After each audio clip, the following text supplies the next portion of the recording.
Atheist Nomads, episode 173. We're going to try to forget about the election and talk about other news and Monster on Sunday. All right. It's a really long title. Sorry. That is a long title. No regrets. The podcast you're about to listen to includes cursing and talking about hoo-haws. Please be advised.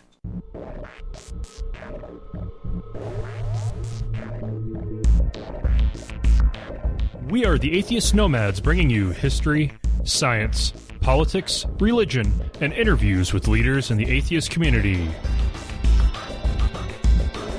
Not all those who wander are lost. Welcome to another episode of Atheist Nomads. I am Dustin. Joining me as always is Wesley. Hello, everybody. Joining us is Lauren. Hi. And Hi. Callie. Hi. Hello. And Steve. That's me. Tally and Steve are from the band Monster on Sunday. They played at the Reason Rally this year and will be joining us for some commentary in the news and then share some of their music with us. And then we'll be talking to them in more detail about their band and everything in a little bit. To hell with Reason Rally. They played a show in Washington State, so fuck yeah, that's what matters. Well, actually, right. we didn't play a show in Washington State. Sorry. I did. All right, fuck you played guys, you don't there. matter. Sorry. He is a fickle fan. I am. I'll turn on a dime, man. Oh, man. Sorry. He'll turn on a nickel. You're not. All right, so you guys have a album launch tomorrow, right? Holy shit. Tomorrow as in after day of release, Friday. Yes, absolutely. We are releasing our live album that is Reason Rally, recorded right there in front of a crowd of people in the Reason Rally Crystal City after party, which is the only after party that mattered. Sweet. Nice. Kind of jealous, man. Yeah, and then on Sunday, November 20, so that's this Sunday, Recovering from Religion is hosting a Thanks for Giving, a live streaming fundraising extravaganza. There are going to be lots of live interviews, including Shelley Siegel, Peter Boghossian, Graydon Square, David Fitzgerald, Mandisa Thomas, Callie Wright, me, and many, many other people. They're going to be auctioning stuff off, and the time slots, I think it was 10 minutes. Well, that's not too long. It's short, yeah. 10, 15 minutes. I'm on at 2:30 p.m. Central Time. So, yeah, check it out. You can go to their Facebook event and get all the details there, and I'll be sharing the link to that in the show notes. Sweet. Well, that's pretty awesome. Yeah, it's going to be fun. Good plug. Steve and I actually formed the Recovering from Religion group up there in Portland, Oregon. So we met Peter Boghossian, and all the people up there, they're totally fantastic. We kind of miss it. Miss you guys if you're listening in. Yeah. Nice. See you. Maybe we'll come tour up there one day and see you guys again. Very nice. And before we get into the news, I do have a dusting off the degree on Gnosticism. Ooh. And this is not to be confused with the opposite of... Oh, you mean agnostic? Yeah, not the opposite of that. I knew he was going there. Because, yes, agnosticism literally would mean without Gnosticism, the opposite of it. Gnostic, or gnosis is the Greek root. It means knowledge. And whereas agnostics say they don't know if there is a God or not, Gnostics Gnostics have special secret knowledge hidden within them. It's not that they know there is a God, it is that there is something special, some kind of a spiritual knowledge that they have deep within their true spiritual self that is completely separate and unrelated to their physical body. Okay, I can dig it. Somewhere in their third eye. All right. Yeah, kind of. Yeah. So Gnosticism was something that started realistically about as early as Christianity did. There's even some evidence that it may have predated Christianity and then just kind of started merging with it a little bit. It's most likely a meshing and drawing influence from Neoplatonism, from Greek philosophy with very hard dualism, some classical Jewish asceticism, and Christianity. That's some big words. Those are Scrabble words for soup. And the Gnostics had, like, one of their biggest belief was that there was it was the really hard dualism. So you have a physical body that is evil and a spirit or soul that is absolutely pure. And everything material is evil and everything that is not material is good. These guys weren't a fan of orgies then. Actually, there was one group that was. And good for them. For my seminar on Gnosticism I did in the seminary, I actually ended up getting the text that I had to present on about the libertine Gnostics, who were the groups. I want to join that group. Yeah, their worship services were mass orgies. And where it got kind of weird would be right as the guy was about to come, he would pull out, come in his hand, and then offer it up to the gods. TMI. That's a mistake right there. And TMI. Then if a Gnostic woman in ritualistic cum sacrifice. In the libertine tradition, if a woman got pregnant, they would induce an abortion and take the fetus, grind it up, and eat it. Because they believed that creating new matter was the epitome of evil. So they died out pretty quick. Yeah. Well, at least they weren't pro-life. What's surprising is that Gnostic group, yes, they died out very quickly. The ones that were celibate and would beat themselves and starve themselves, that one lasted until it got absorbed into mainstream Christianity. Oh, wow. Yeah. Well, that kind of makes sense.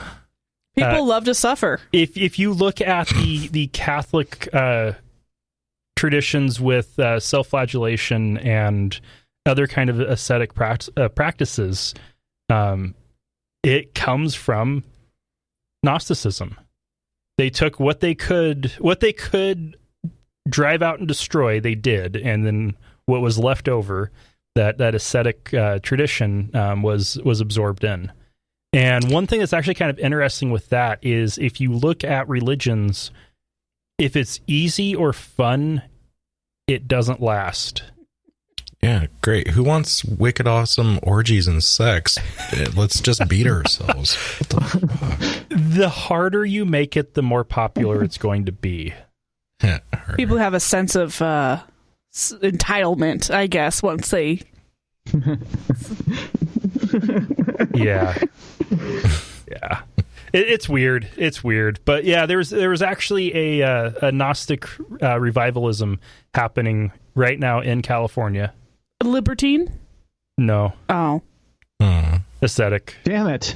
So there's new Gnostics, but yeah, Gnosticism throughout history too would periodically pop back up. Realistically, it wasn't anything that was coming back. It was just groups of Gnostics that hadn't ever been driven out or properly Christianized. But one of the things that was really weird with the Gnostic text is most of them would start off with genealogies of the gods. And they had Yahweh and Christ being very, very separate. Christ was a good god. Yahweh was an evil, vindictive devil. They usually had Sophia or Wisdom as the mother of Jesus, and they had Logos, or the Word, or possibly Spirit, as a Jesus's brother.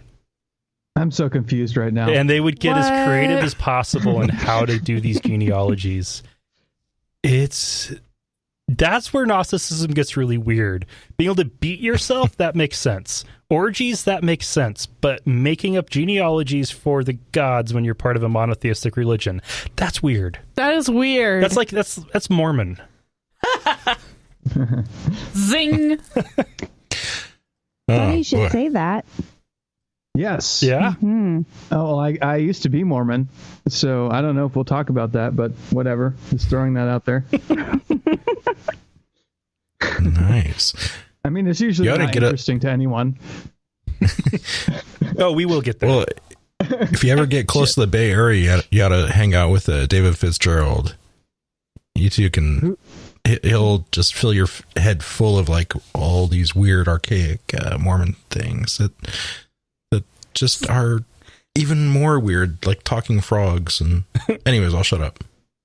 Yeah, the salamander, whatever the fuck that is. I don't know.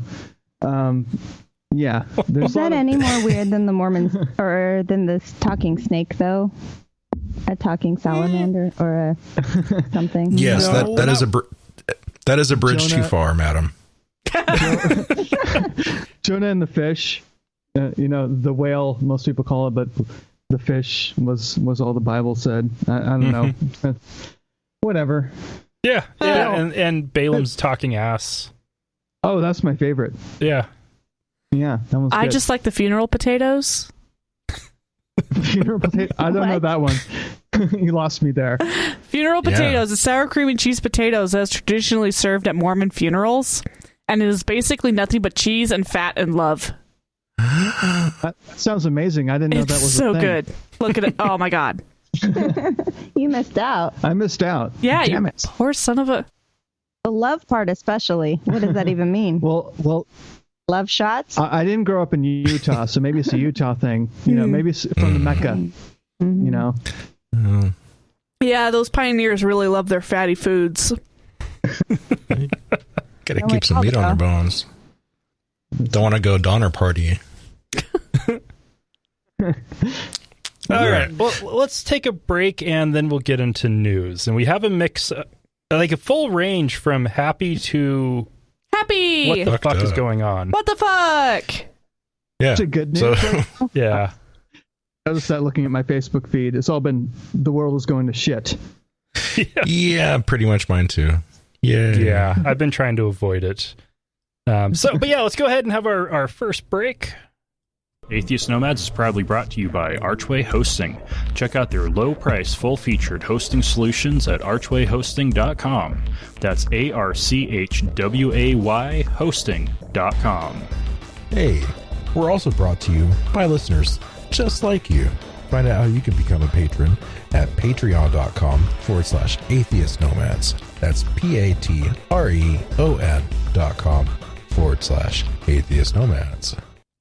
Boise State University researched the cost of homelessness in Boise and found that 100 chronically homeless people cost the community at least $5.3 million per year between medical expenses, criminal justice costs, and other services.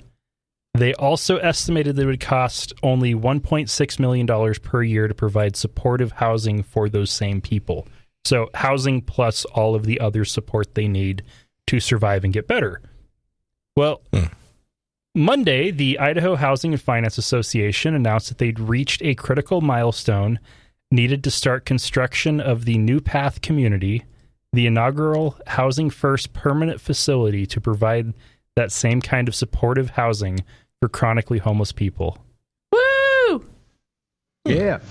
This included $5.8 million in tax credits, $1 million from the city of Boise, another $500,000 from the Idaho Housing and Finance Association, and then additionally $100,000 each from St. Luke's Health System and St. Alphonsus Health System, and $25,000 each from the United Way of the Treasure Valley and the Laura Moore Cunningham Foundation to provide treatment and counseling and other support services. Well, hopefully this is a step in the right direction. I know everybody's been having a homeless problem. everybody. But Boise's... Especially the homeless. Especially the homeless. Yeah. And ours got kicked out of their encampment, so they're spread out all over the place now. Oh, shit. Yeah.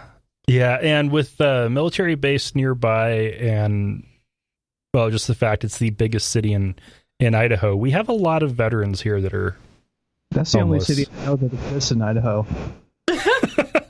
That's true for most people. The rest of the state is potato farms. Don't let anybody ever convince you otherwise. I hadn't thought anything different. Actually, most of the rest of the state is impassable mountains, but yeah, there's a few potato farms in the south. Woo! Potatoes! But yeah, this initiative, this is something that they've already done in Utah and found that it saved the state and cities a lot of money. And it's very encouraging to see this coming to Boise. They're not concerned about saving people, just money. Well, okay, if you think about it from all the different angles, it is a win. You help people, that's good. You get people off the streets, that's good. And save money, well, that's just icing on the cake. Oddly enough, it usually seems that's the case. I mean, when you invest in people, you actually generally save money.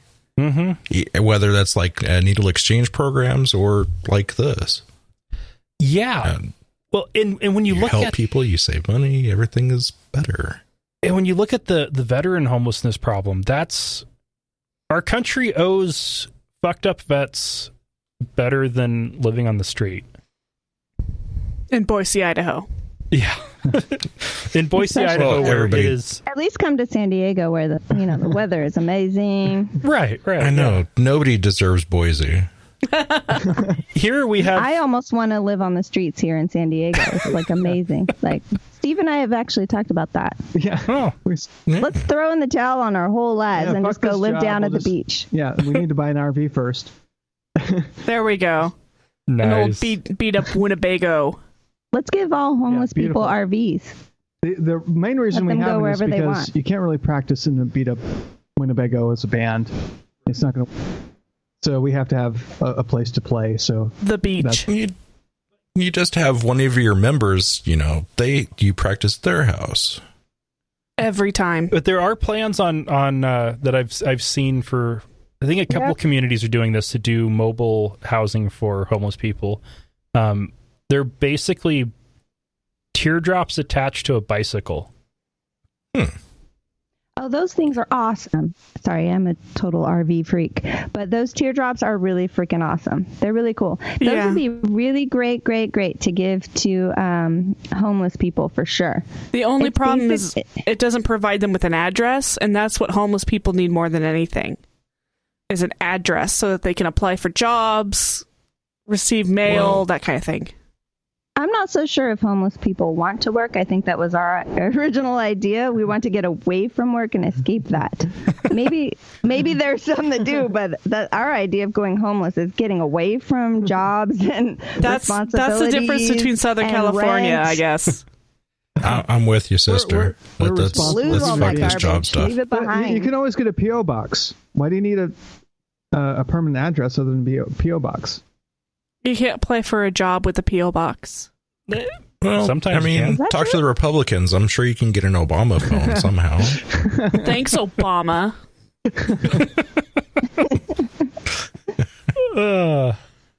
All right. Well, moving to something less happy. Yeah. Oh, really? That was happy? That sounded like shit already. Monica Lujan, or Lujan, is a former inmate at the New Mexico Women's Correctional Facility run by Corrections Corporation of America. So we know this one isn't going to be good. And is suing the prison over its prohibition of her doing satanic rituals with other inmates and confiscating her religious materials. Oh, what man. The fuck? They took her candle. So she's suing that they violated her First Amendment rights. Well, because she's a Satanist, I say she should win. Just cause? Just because we're in a rock band. Yeah. That's what we do. Because it's freaking metal. Yeah. Yes. You're in prison and you're satanic. That's pretty, yeah. It's good for the prisoners. Obviously, this That'd is be a helping good song. them cope with time. They need their Satan. God damn it. I watched way too much Metalocalypse for this. Damn good show. Damn good. Yeah. I kind of hope she wins. Yeah. Well, I mean, of course, totally. I mean, if you're going to allow one, you got to fucking allow them all. Yeah. Why would they take away her candle or whatever it is that she has? Because it's not godly. She also wanted the Satanic Bible, and it's they just wouldn't let her have Bible. that. Probably better. You know. Yeah. On the one hand, she should just write her own in blood on the wall. On the one hand, I want the Corrections Corporation of America to lose every lawsuit they get because they are an evil, profit-hungry, almost satanic, corrupt organization that abuses prisoners, doesn't provide the services they actually contract with the state to do, and then they lobby for harsher sentencing. Well, sure. That's their awful cash cow. The Correction Corporation of America, which got kicked out of Idaho, is why Idaho has... Got kicked out of Idaho. Yeah. They must have been really fucking bad if they got kicked out of Idaho. People died. Yeah, people were dying. And the governor should have lost his second re-election over the scandal with that. But the Corrections Corporation of America is why Idaho has double the incarceration rate it should for the crime rates. Every little bag of weed will get you in jail. Yeah. So anyway, but also just Satanists need to have religious liberties for them to have any meaning. We all know that they're just atheists in sheep's clothing anyway. And on a happy point, weed is legal in California, so. Yeah. I know. Congrats. Shit. We got the Emerald Coast going on. Hell yes. Washington, Oregon, and California. Fuck I love the idea of BC being thrown in there and just creating like another country. Oh, that would be too good. That'll never happen in the real world. Real world, pshaw. It's already canon in my head. Oh, man. All right, and Wesley, you're up now. Oh, goodness. So, Steve, you were talking about your Facebook feed getting really ugly lately. Yeah, let's talk about that for a second. Southern Poverty Law Center reported that over 300 hate incidents since the election. That's about 6 months worth of crap in about the span of a week. What the fuck is going on in the world? We know what's going on. I just won't say it. Well, it's certain Cheeto. Yeah, sure. But I used to like Cheetos. I know, I can't eat them anymore. Fuck. Especially when some of Bucky's little hair gets on it. Orange people are people too. No, they're not. No, they're not. That was that Boehner talking? Clowns aren't people. So what's a couple of the worst things that you've seen on your feed that would fit in this category? Well, I think that the Ku Klux Klan is going to have some sort of rally in North Carolina. I was really scared when I saw that, but then I clicked on the link from the LA Times and I saw it was going to be 150 to 200 people. And I went, thank God the Klan is not like it was in the 20s when you saw like 100,000 people, half of them with the masks actually up over their face so you could see their face in the picture because they were so goddamn proud to be part of the Klan. Now it's, we're still fucking racist in this country, but not as racist as we were 100 years ago, so that's good. Yeah. A lot of people are scared out there, and I gotta say that like Steve said, the percentage is like so much smaller now. If you really research like the Klan and its numbers, it was in the millions, and this was so long ago that it was in the millions, and now it's like 7,000 people. That's it. But today, it's the people who aren't in the Klan. The amount of people that are here on Earth now is so much more gigantic. That percentage is like, it's really almost nothing. But at the same time, we know that... But they are there. That they are there, and every white supremacist in America got a hard-on when Trump was elected. Let's just say that. Oh, yeah. Yeah, which is why they started beating women with bricks, setting Muslim women on fire, threatening anybody with disabilities. Kids yelling at their Mexican classmates to leave. Telling their Muslim teacher to go hang herself with her headscarf. like a middle school, a bunch of kids were chanting "Build that wall" and making like Latino kids cry and shit. Or there was a West Virginia mayor that just finally quit her job after having a liking a post talking about it about what they actually called Michelle Obama. God, what was it? An ape in heels. Yeah. So the woman that said that comment quit her job, resigned, and the mayor is she left also. That's a small pearl, but I've got to say the encouraging thing, although the Hilda Bass lost the election, she did get the popular vote. Mm-hmm. So barely, but yeah. We can get anything encouraging about this, that at least the majority of people who did vote did not vote for Trump. Oh, don't get me started on the people who didn't vote. 49% of people did not vote. Yeah. Well, here's the thing. And we need national holiday. We need to have parties with a lot of alcohol after you vote, of course, to be responsible.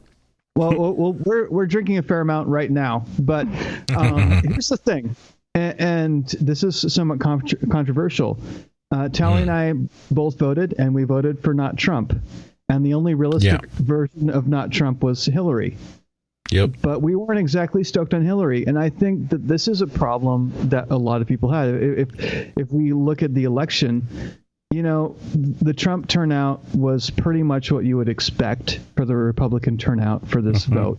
Wasn't anything spectacular. In fact, it was maybe a little bit less than other times. But the Democratic vote, the people that turned out for Hillary, was nothing compared to Obama. Yeah. Was there an issue because she was woman for some people? Definitely. I still think that her values didn't match up with a lot of people. They wanted they didn't want a politician, and they've fucking got it one way or another.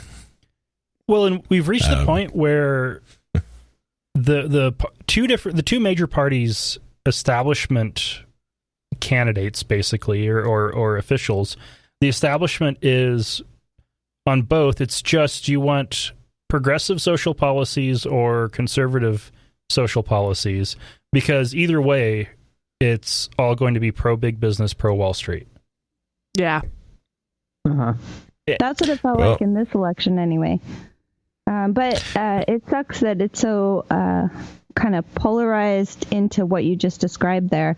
Like, humans are so much more complex than that. I just don't.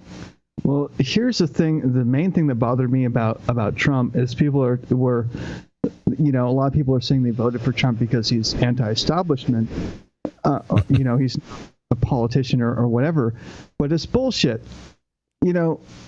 Trump, I feel like he is the 2016 politics should be in our reality world, as far as like reality TV and all this bullshit. Basically, he has no ethics whatsoever. He will just say whatever he wants, whenever he wants. It's all entertainment. And the more that he lies, the more he gets from the media. The more people are going to talk about whatever he said was wrong, or whatever he said is bullshit, or whatever he said 10 minutes ago is something different from what he said now. And that gets him attention, that gets him free media. And I really wonder if this might not be a terrible direction that politics is going to go in the future. Basically, where politics aren't going to be run by politicians anymore, people who are trained to govern. Instead, it's just going to go to whoever has the biggest penis, I guess. Well, kind of like a show like that. It's whoever brings the biggest entertainment to people. I have a Facebook feed as well, and I gotta say, all I heard about was Trump, Trump, Trump, even though almost all my friends are liberals, even though I wouldn't classify myself that way. They're all that way, and all I heard about was Trump, Trump, Trump, just flying through my thing. I didn't hear hardly anything about Hillary except for, of course, we heard a lot about Bernie. Bernie had a lot of people, and I voted this year after 20 years of not voting because I thought I was like, Bernie. And then when that didn't happen, I realized, like, I would still want to vote for somebody. So I did vote for Hillary. But yeah, I had so much going through my feed of just like, this is what Trump did next, and that's what Trump did later, and this is what Trump had to eat for lunch. And I mean, it was just so much Trump that I feel like the biggest thing that I noticed was that election. Sorry, totally. The biggest thing I noticed was that, like you're saying, everybody was, well, Bernie first came out and that there was like positive stuff being said between the candidates. And, they were talking about things that they would do. And then Bernie was out and then everything was negative. There wasn't any like, this is my plans for the world. This is my plans for the nation. It was just mudslinging as far as I saw, mostly from Trump saying some really stupid shit, but there wasn't any let's get some positive action. There's been a lot of that saying people said that they've came out and voted because there was so much mudslinging and this was the dirtiest election ever. But in all the debates I watched, Hillary tried to stay on target. Mm-hmm. It was Trump who was going off. Yeah, well, so you can't. That's kind of the problem, and the result. That's exactly what we're talking about. In my view, that was the mistake. That's what made her seem boring. And he's entertainment. Yeah, and that's the world we live in. Election was not about what your platform was. This is not about what your political position is. This was about entertainment. Trump could say one thing and say something totally different the next, and that was good everywhere. For him. The more he lied, the more confused his platform was, the more he contradicted himself, the more attention he got. I almost had hope when he right after the election happened and he was like withdrawing a bunch of the stuff he was saying, taking stuff off of his website, and then of course he had to put a freaking white supremacist on his staff. I don't think anything has changed. He doesn't know what the fuck he's doing. He doesn't know what the fuck he's going to do next. But he's just going to say whatever he wants to say, and he's going to say something else 5 minutes later. And nothing has changed just because he's president-elect. He's going to be president of Twitter. Well, he's going to be President Dwayne Elizondo Mountain Dew Herbert Camacho. Nobody's seen that really Idiocracy. The result of the social media popularity contest is what this is. This is Idiocracy. An idiot. And maybe somebody, maybe which I was one, were right, but maybe not. Maybe it doesn't matter. But Bernie was kind of the opposite of the coin, and he was the no bullshit candidate that was going to fuck up everybody, and everything he said was interesting and entertaining and pointed and rocking the boat. I do feel like there's two things going on here. One, that people want to change our government and they want to change how it's run. They saw Bernie as one of those representatives, and they saw Trump as one of those representatives. The difference was that at least Bernie had some fucking integrity. Trump has none whatsoever. He will say whatever he needs to say to get whatever attention he needs to get. That's how I feel about him.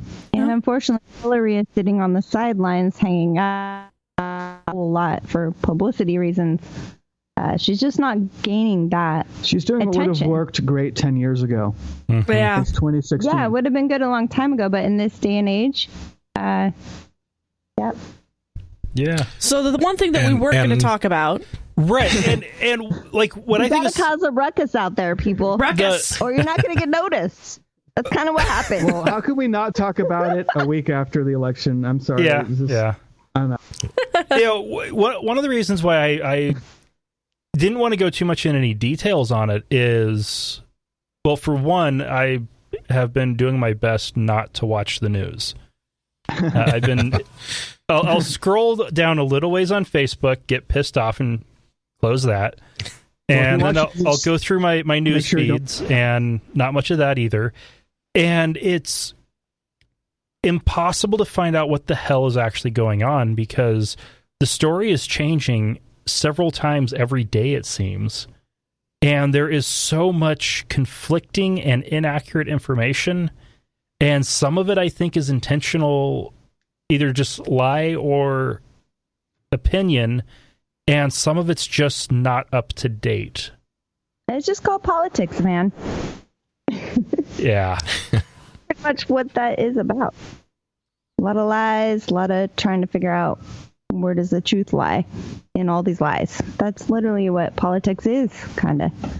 Yeah. But what do we know? We're just musicians here, like coming on and talking to you guys and hanging out. We don't know politics. Yeah, we hadn't planned to talk about this. We had This was just no on my idea mind. you guys were going to bring all this shit up. Nice. Ruckus. All right. Well, let's go ahead Let's get back and to the rock. let's go ahead and listen to some of your music, and Not there then yet. then we can talk about it. That would Sure. be awesome. Fuck yeah. Brainwash messages always around me. Yeah, everywhere I go. Calling to churches and onto their knees. Everybody knows. Worship be no master. For the life you rise, they're waiting to die. When they're lying, thank you, Bible, all that joy. Nobody warns are such on there, but they can't tell the difference. It's the modern day Christian terrorist. All right. Let's actually go ahead and pause it there. We'll play the full song at the end again. Rockin'. I like it. Yeah. We were head bopping over here. Yeah. That was yeah. Not called quite head fucking banging because there's a Christian terrorist. microphone right in front of us. Well, what you're listening to is the live version of Christian Terrorist. We're playing that live. We also have an album version you can check out as well. But that's from the Reason Rally, us on stage. That's how we sound. Nice. Whoa. Fucking A, you got a hell of a voice on you there, Telly. Oh, thank I play guitar too. Yep. Eh. Guitar. Eh. Yeah, you guys have a really good sound. I Thank do you like very it. much. That's awesome. Thanks. And your website, I love that you have both that you're an atheist hard rock band, which to some would be redundant. What? You would be totally No, I you don't know would if be you've so heard wrong. of POD. Oh, I grew up listening to Christian rock, but I was growing up in the Adventist church, just like right at the point where that was starting to become okay. Whereas just a few years earlier, all rock music was evil. Yeah, that's over. I don't know if you noticed. Oh but yeah. The hard rock 20 years genre have is passed made now. up almost all of Christian rock. Seriously. Yeah. I sat there and tried to make like really cool shit for our house and like creating videos and shit, pulling stuff from online. And oh my God, it's almost all Christian rock. You can't avoid it. I'm like, this song's badass. And Steve will be like, that's a Christian band. And I'm like, what? I didn't even realize it.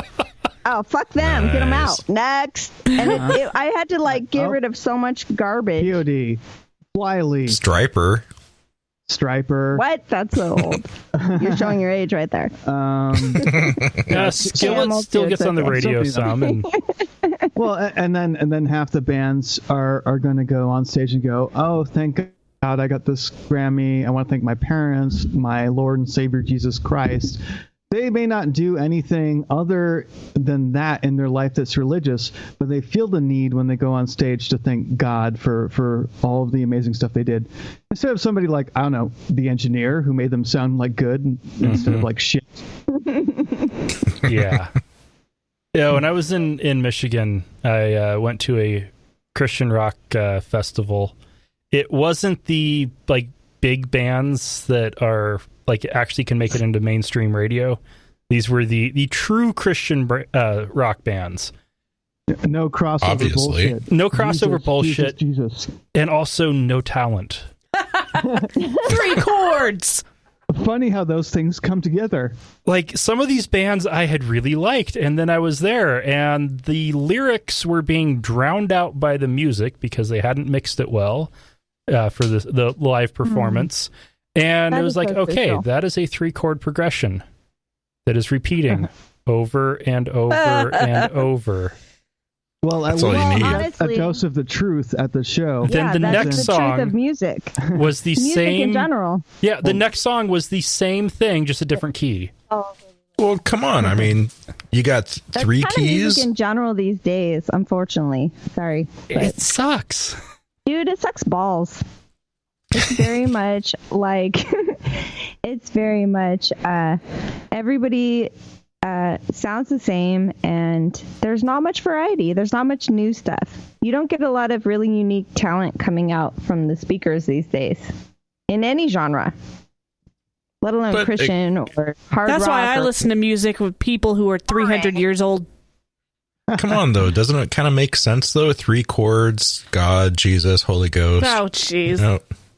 It totally does. We're not going to think too much about this song, and we're going to write it in the most, I don't know, ridiculously easy manner to understand. 3 chords. We can't ask more than 3 chords of our crowd. Come on, fuck it. They're obviously sheeple anyway. They're not going to like that 4th chord. No, it's not going to happen. Oh, but of course they have to throw in the occasional E minor, just to kind of throw you a little bit.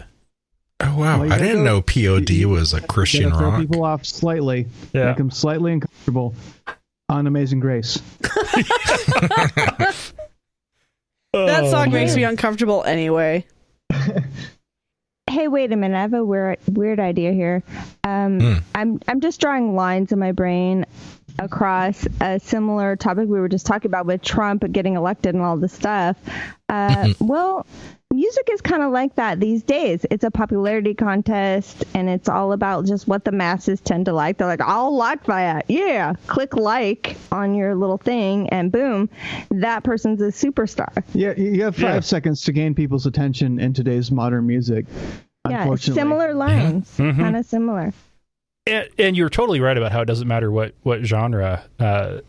It's amazing how similar modern country, rock, pop, Well, at country least rock those pop. 3 all sound the same. Yeah, there's exceptions, but the general rule is if you want to get played on the radio and you want people to listen to you for more than 3 seconds, which is their attention span, you gotta play the same fucking shit as everybody else, and you better sing quick. Yeah. And it makes it so that it makes sense why most of what's on the radio is 20 or 30 years old. Fuck that. I listen to a high school station. I really do. Like a station that's run by a high school? It is, yeah. Out of Seattle. Oh. Yeah. Okay. But anyways, they actually have like interesting newer music. It's not all pop. But anyways, why'd you guys start a band anyways? Like, why? I mean, Telly, I'm sure you've got better things to do than Tell us the hang out story with of that guy. the metal gods handing you your blade of guitar. Well, shit, that's a freaking setup right there. I don't know if I could honor that duty, but I will try. Steve and I have been playing in bands for years. In other styles of music. That's how we met. And we got to this idea of Monster on Sunday by looking at the world and like what makes, or is there atheist music out there? Is what it's about. And I couldn't find any band that was full on, hey, I'm an atheist band and all my songs are relating to the subject. And I found a tiny little bit of like one song here or there in different bands, Maybe but even it one didn't album. matter. It didn't matter because I was like, no, I want to do something that's like nothing but atheist music in an entire album. Wouldn't that be cool to throw that in your, in your iPod or throw it into your music when you're driving down the street? You want to know, like, all these songs relate to the subject that I'm thinking about, that I'm interested in. And so we created this band Monster on Sunday, and we've done a lot with it ever since I came up with that idea. Cool. Nice. Yeah, So you're I've the heard genius. I've heard a lot of indie and pop and some pretty cool stuff that's, atheist themed, completely atheist related, like Shelley Siegel stuff, but no fucking metal. I mean, you guys are bringing it.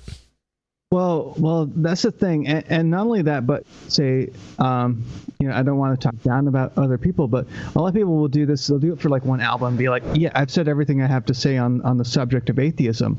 And we're like, "No, fuck, we can write about this for 100 years because religious people don't stop doing stupid shit." There's always more material. Yeah. There's We have always more material forever. We I can plan write forever on this making every single one of our albums, and we've done one album, which is our Baby Eater album. Our first album came out in 2015. We've already written the second almost. Yeah, we're and working on I'm the just like second. ready to keep on going. And unless people give us a lot of money, that's not coming out till 2018. Especially since Trump was elected. So I have like a lot more, He's basically an atheist. Well, he's an atheist who's filled his cabinet with religious creationist freaks. I don't know if he's an atheist at all. People say he's an atheist because he hasn't read the Bible. What the fuck are you talking about? Religious people have not read the Bible because he doesn't know that 2 Corinthians is called 2 Corinthians instead of 2 Corinthians. That is half the people in the congregation that I used to talk to. What the fuck are you talking about? Just because Trump doesn't know the Bible and he's never been to church, that doesn't make him an atheist. That makes him like the perfect Christian for 2016. What are you talking about? I don't know. Yeah. All right, fire. That was some fire. Yeah. Now you're tapping into how we write our songs. I've been hearing this bullshit Kidding. for 6 months and thinking the same thing. He is the ideal Christian person, like not like the person that they would look up to, but the person that you would think of as, oh, they haven't read their Bible. Yeah, that's a Christian. But all of a sudden, since he's running for president, he should actually know a chapter and verse in the Bible. What the fuck? Yeah. Okay. There you have it. And then, okay, so how about for you guys' personal stories? Steve, you already mentioned you were Mormon. Yeah, I guess I'll just go with that since I'm already talking. Go for it. Yeah. I grew up, my parents were converted to the Church of Jesus Christ of Latter-day Saints, so let's get that out there, which we'll henceforth refer to as the Mormons because it's way fucking easier. Right before I was born, now I grew up in Vermont, and actually where I grew up was the birthplace of Joseph Smith, was our meeting place for our congregation in Sharon, Vermont. Most people don't know that there's a giant dick there called the Joseph Smith Memorial, made out of granite. Oh. Standing stone. Yeah. Okay. Yeah. Standing stone. Well, every great leader needs to have his giant dick. And there's also a little tour. You can go see the foundation of where he was born, which is a very unimpressive piece of concrete, and there's a tour center or whatever. So that's where I went to church every week. My parents were very heavily involved. I went to church probably more days than I didn't, and I also served a 2-year mission where I learned to speak Spanish, and went to Tucson, Arizona. I went very foreign, very far away. Tucson. That would probably seem pretty foreign compared to Vermont. Well, it did. It felt like a whole different universe, but it was still in the States. But I spent most of the time speaking Spanish, which if you've ever gone to the bother of learning a second language and then actually sat with people that speak the second language, it's nothing like they teach you, where it's slow and paced and easy to understand. All of a sudden, people all asleep for the first 2 months. I literally was like comatose for the first 2 months of my mission.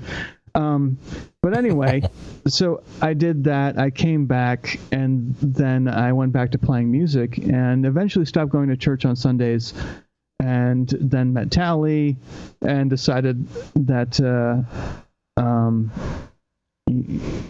I didn't really need to go to church anymore. She asked me a lot of questions that I didn't know how to fucking answer, and I got really pissed off. And I said, I'm not talking to you about this. We can't talk about religion. And there was like a year, right? Or maybe longer, where I was like, no, we're not talking about this fucking religion thing. Yeah, it was a year or two where, like, there was no talking to him about the subject, but I had already been outspoken atheist for like 20 years This So is I was what like, we- I'll just keep quiet, and I'm hoping, crossing my fingers. This is what we in the business call cognitive dissonance, because I knew what she was saying was good points, but I couldn't face it and couldn't talk about it. So it's just like, that's a good point. Let's stop talking right now. That's a good point. I'm going to put my head in the sand. Bye. That's kind of what it felt like to Exactly. me. And then you come up with another good point. Well, what about this? Why are we talking about this? I already told you we can't talk about religion. That's fucked up. You're a dick. You're a dick. I love it. Yeah. And It was then a tough year or two. Yeah, it was. But I could see he was like coming out. I could see his brain was slowly soaking in these ideas barely. And I just kept having faith. Sorry to put that word out there. But I loved him so much. He was just such a sweet person. Well, yeah, that was also that during I the just honeymoon. was hoping really bad that he would just keep going that direction. During that I the could honeymoon see him phase going. of our relationship, where I was like, fuck you for asking me these questions, but our life is awesome. But I love you anyway. Yeah, I love you anyway. I love you so much. And then, okay, so we started going on long drives to this what was it? Not DJ, karaoke thing. Yeah. And so we had to do something during those long drives, and so she convinced me that we're going to read a book, and that's always dangerous. Don't read if you want to lose your religion. I'm just going to put that out there. If you don't want to lose your religion, don't read books. Yeah. That's What what he book meant. was it? Religious or otherwise. That's what he meant right there. Yeah. I'm correcting What book him. was it? Don't read if you don't want to lose your religion. Yeah, because reading is bad. If you want to stay religious, just don't read, especially the Bible. Yeah. But other books related to religion and how it's not true, just don't do it. And what was it you read? We read Losing My Religion by I don't know who. And basically in there was a conversion experience. And I've told this story before, but to give you the highlights, it was exactly like the Mormon church. They're big on the conversion experience. You know, you pray to God and he's going to let you know. And if you didn't pray to God right, well, you're fucked because you need to keep doing it. So, or you're doing it wrong, or you don't have enough faith or whatever, and they can drag that shit on for 2 years until you finally have a religious experience. This is just general brainwashing. It could work if you wanted to believe in aliens having visited the planet, or whatever the fuck you want to believe in. And so I did that, and it worked for me. And so we read the book, and the thing that really stuck out to me was that this person had the same type of religious experience that I had, but for the Catholic Church. And I said, whoa, wait a minute. The Catholics are fucked. This can't be real. And then I thought, wait, that's exactly a description of what I went through. That was my conversion experience. Maybe, just maybe, it's not reasonable to believe that experience is. Maybe it's all bullshit, and the Catholics are saying the exact same thing about you guys. Yeah, or Yeah.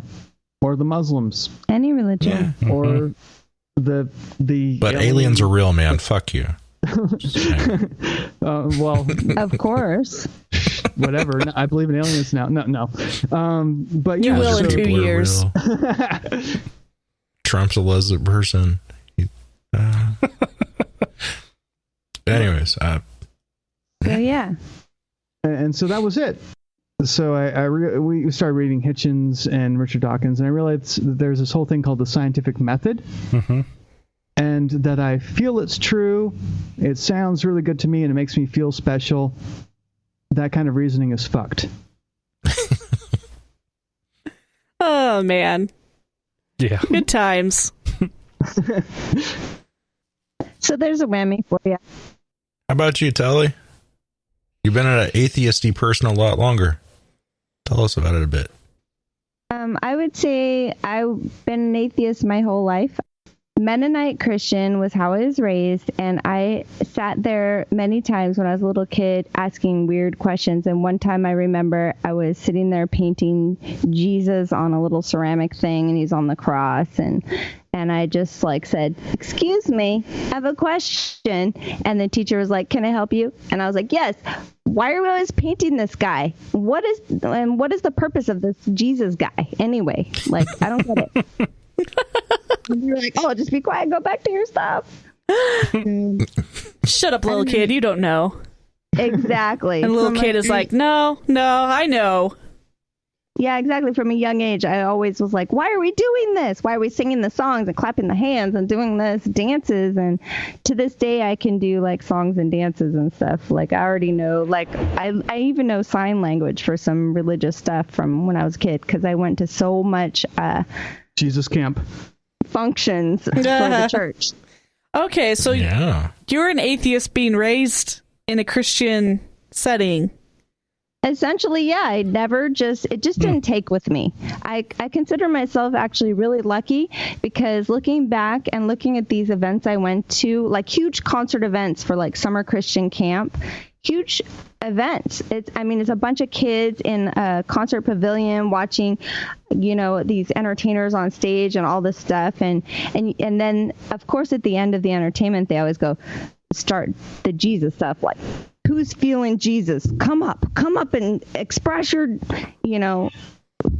expression of Jesus or something. I don't even know what they were doing, but I was always like, this is so weird and wacky. And it was fun. We were singing songs and clapping. And now all of a sudden we're doing like this weird Jesus thing. And my friends were walking from right next to me, right up to the stage, and doing this weird, like, convulsions on stage, and like, I'm accepting Jesus up there, and I'm like, what is happening? It was really bizarre. So for me personally, it never took. I always thought it was weird. I didn't know Mennonites did stuff like that. Well, the Mennonites we have all wear long dresses and keep their hairs in buns and keep to themselves. So I guess I should clarify, because here's the thing. You're talking about generations and differences in generations. So this is true. Yeah. So like my grandparents were Mennonites, and then beyond them were the Mennonites that like came over in the wagons and shit like that. Mm-hmm. So every generation is slightly different. And ours, of course, we had like electricity and all the normal things. You wouldn't look at my family, even going back to my grandma, and think they're anything different than a normal American. This is normal. Okay.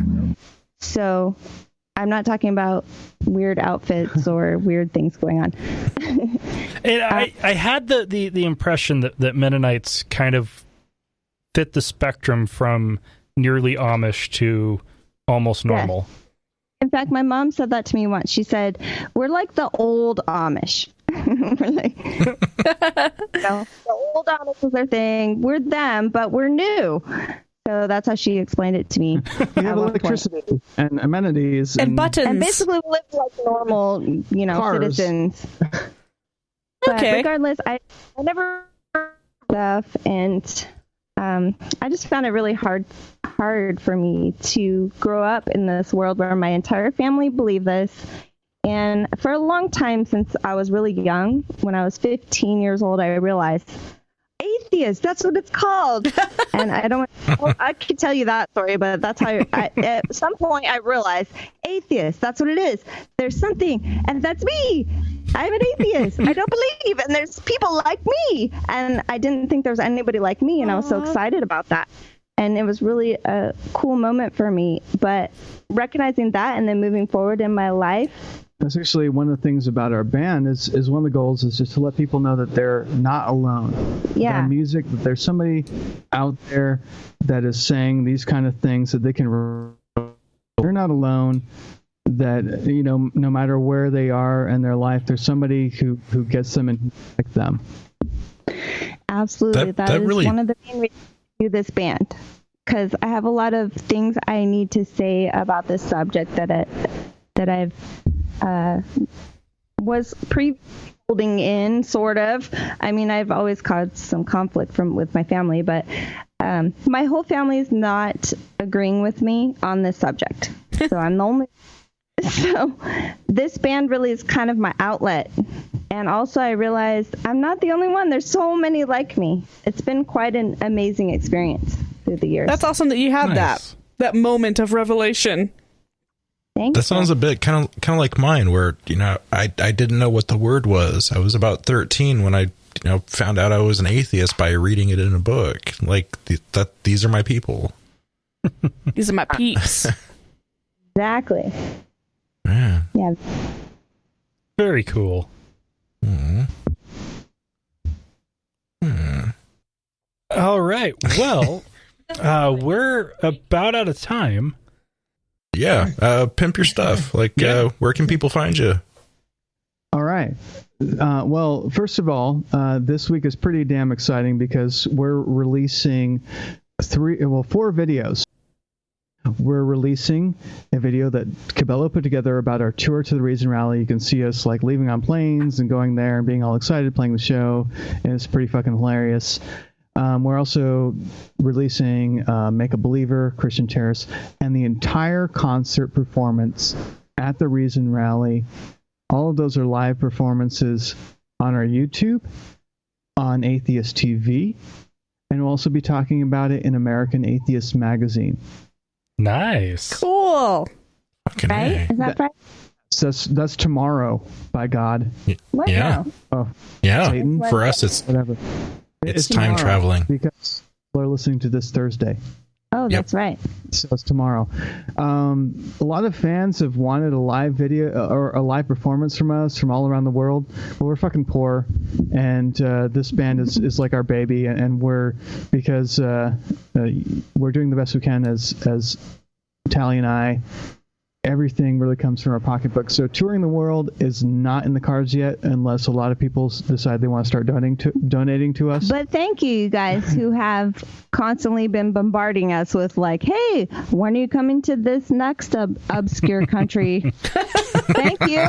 That's amazing that you like us and want us there. We are so excited about that. You don't understand. Yeah, but Start asking for postcards. at the same time, So we made 5 cameras happen and separate tracks happen during this concert for you people, so you can actually hear us and see us, and it sounds and looks as fucking awesome as we can make it. yep. If you On- want to see us live in concert as close as you can get it, this is your ticket right there. Plus turning up the volume to 11. That To was- 11. To 11. This is a requirement, and we want to kind of form something here where we're hoping that our concert can kind of become part of the War on Christmas. We've kind of felt left out of the War on Christmas. Awesome.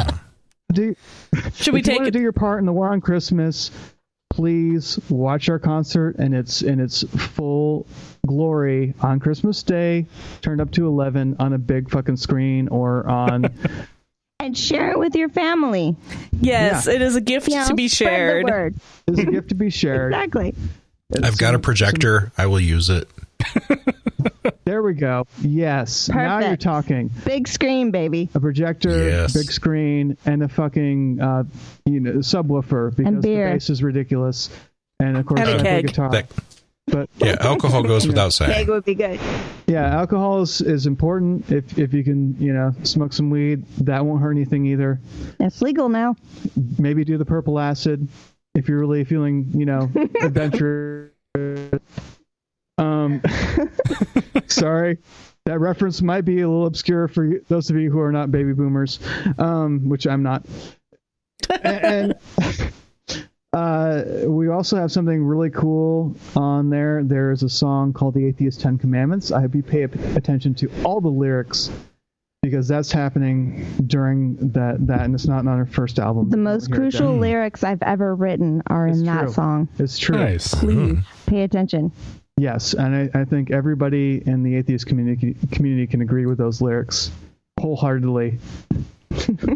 Very nice. So what are the links for people to find this? Okay, well, you can go onto our YouTube. It's really difficult. YouTube. Or you can go straight to our website and look at our videos. And we love that because website traffic is awesome. And if you're there, you could slip over to our store. That would be monsterionsunday.com. And buy shit like our merchandise and our t-shirts and CDs. And you can watch all our videos too. Awesome. All right. Very nice. And we'll have links in the show notes. So from Big Papa Pump via YouTube about episode 170, which was titled Pissing on Churches. No, it was Peeing on Churches. I wanted to make sure iTunes wouldn't throw it out. So, yeah, I went with Peeing on Churches. Because if iTunes flags you and it's a bot that does it, you're gone forever. Oh, no. Period. One strike, you're gone forever. So anyway, what he had to say was, fucking atheist queers is more like it. Sure. That's, well, yeah. Basically, rock on. Okay. Yeah, I know you're not supposed to feed the trolls, but man, this one, that was just too good. That's too good because, Oh, you know, I'm bi, so that's kind of Dustin's fucking a queer. Yeah, that works. Yeah, okay. Yeah. All right. And then regarding episode 172, which was our election recap, that was last week. Randy, listening, but it's hard. I understand. So hard. Yeah. And then from Pat, I'm a weird old guy, and I don't remember anything or anybody throwing around the idea of rigged elections on this level before. Rigged elections. Oh, goodness. Well, let's not talk about hanging chads or anything like that. Yeah. Well, no, this was so much worse than that, though. I mean, claiming rigged election before the election is over, that's ridiculous. Especially when, if it was rigged in any way, it was in his favor. Yeah. He won because it was rigged. Yeah. Which I am convinced. Well, GOP is great at gerrymandering the voting districts and getting it the way they want to. Yep. And new iTunes review from Free Energy Machine. The subject was Nomads Delivers. Tiger Beat. Don't know what the Tiger Beat means. But, Tiger Beat! But we got 5 stars. That's the name of this episode. Tiger Beat. Fucking A. Well, funnier than you think atheists should be. I downloaded iTunes just so I could subscribe and be a statistic. Thinking about donating too. Aww. Who was fucking that? A. Free Energy Machine. Free. I want one. Thank you, Free Energy Machine. You rock. That's awesome. Aww. Tiger blood. Delicious flavor of snow cone. I boot into Windows just for iTunes, so I understand the pain. Oh, God. No. And that's just to check comments. Yeah. There's got to be a better way. And we have a new patron. Gasp. Mark Evans. Mark Evans! You win. You won the prize. You win 1 internets. All right. 1 internets for you, sir. Or madam. I will not judge. All right, so that's it for this episode. I'm so tired. Thank you guys very much for joining us. Well, thank you guys. That was a lot of fun. It was metal. Yay. Rock! Monster on Sunday! Brainwash masses always around me. I'll be where I go. They pile into churches and onto their knees. Everybody knows. Worship be no master. For the life you rise to, they're waiting to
for listening to another episode of Atheist Nomads. You can find show notes and contact information at atheistnomads.com.